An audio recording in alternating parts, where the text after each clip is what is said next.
Hi, my name is Mark.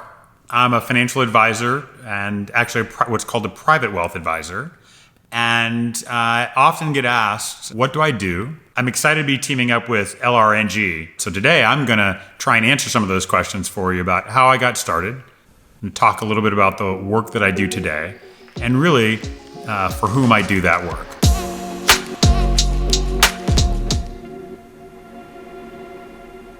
My father was born in the slums of Kingston, Jamaica. Came to the US when he was 18 years old. There was not a lot of money to go around, and we moved. And I ended up going to high school in Waynesville, Missouri. I was doing pretty well, but no clear direction at all, and wasn't even sure I was gonna go to college. I fell in love with a girl.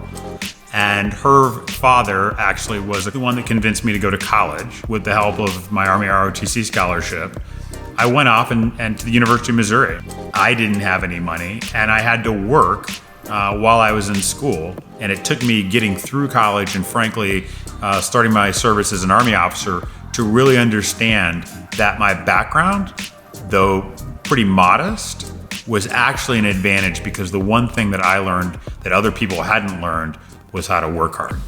It does not matter what you're trying to be good at, getting as many high quality reps at doing it and being comfortable failing and learning to fail and get back up and try again.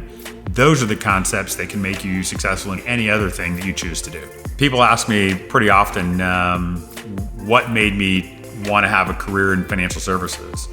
And frankly, it was difficult at the time even for me to understand what financial services, what that meant, because my family, again, did not come from money. Financial services are really a career about helping people, about helping them create wealth, helping them create money in a way that is helpful to them and then helpful to society. To me, one of the funny misconceptions of what I do on a day-to-day basis is that they think that I trade stocks all day, or so I spend very little of my actual time in front of a screen thinking about this investment or that investment. It's really helping families construct a portfolio that's super long-term in nature. The work that I do now for the 23 super wealthy families that I work for, I wasn't born to do it. I didn't have that silver spoon. I wanted to work with larger families that are having more impact on the world. Malcolm and I came to know each other through both of us trying to give back through philanthropy that he spent an incredible amount of time and effort on in his water charity in Africa. And I started doing some work with that same charity as well.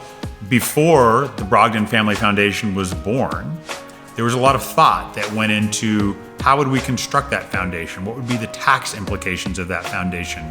How would Malcolm and his partners in the NBA use their time, their talent, and their treasure to put the Brogdon Family Foundation together in a way that maximizes impact? But it's a critical part of my job to make sure that things are efficient and that they actually work.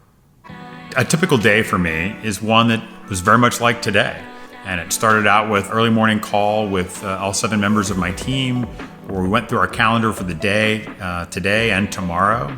We went through our clients, client by client by client, to talk about everything that was going on with each of those 23 families. The easy stuff, frankly, are the stocks and the bonds and the investments.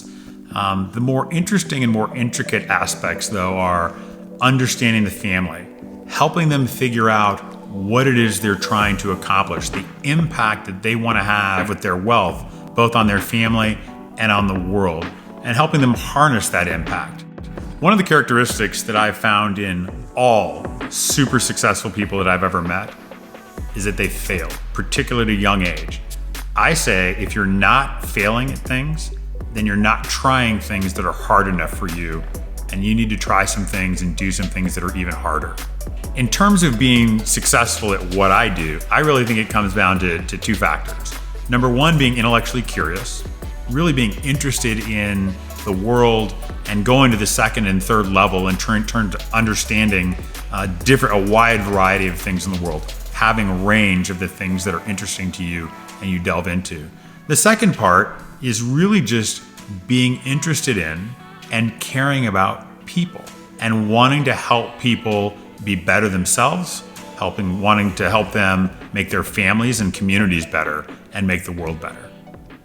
One of the important things that I want to make sure that you all understand as we talk about careers and connecting dots between where you are now and where you at least want to be is that understand that it doesn't have to be a straight line, that the dots can zigzag, that your career and your life can zigzag. And in many ways, maybe that's a good thing, to explore many different avenues. You don't have to have all of your career answers figured out at a young age.